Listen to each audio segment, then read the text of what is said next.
Imagine a man sleeping in the dirt. He is approached by one of the wealthiest, most famous, and beautiful women in the city. She offers him the comfort of her own luxurious bed, and he completely turns her down. The encounter takes place on a dark, storm-filled August night centuries ago, just outside the city walls of ancient Mathura. Out of the gloom steps Vasavata. She is a celebrated court dancer, draped in heavy, intricate jewelry, intoxicated by the prime of her own youth and the immense wealth she's amassed. She stumbles over a figure sleeping on the bare ground.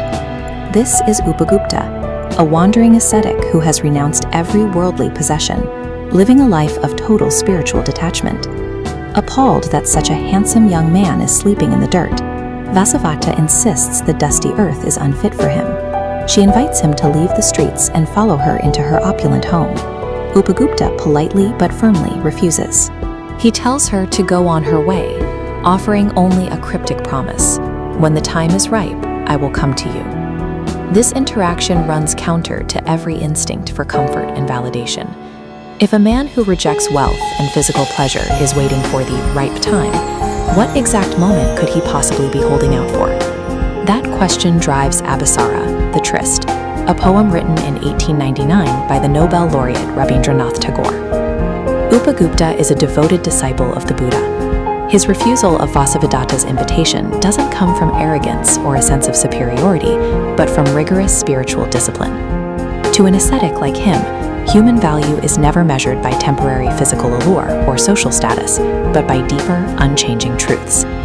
He operates on a vastly different timeline than the rest of society. He is waiting for a moment that material wealth cannot buy and physical beauty cannot rush.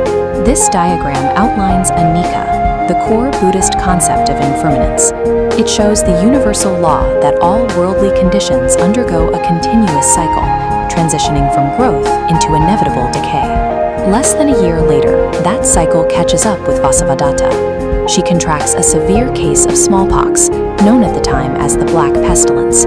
The disease ravages her body, completely destroying the physical beauty that defined her. In the face of this illness, the immense wealth she accumulated over her career becomes entirely useless.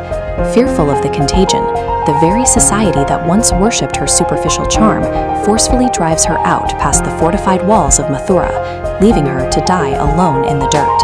Her devastating fall proves how fragile an identity can be. When self-worth relies entirely on public acclaim and physical perfection, it vanishes the moment those external traits fade.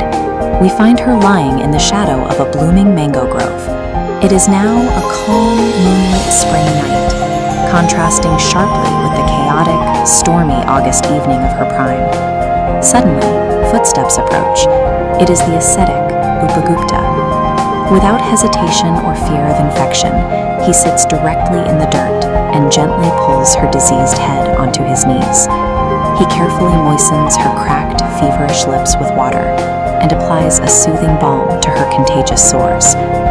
Barely conscious, she asks who this merciful stranger is. He answers quietly, "The time at last is ripe, and he is here." For an ascetic, the ripe time to visit someone is never at the peak of their physical desirability.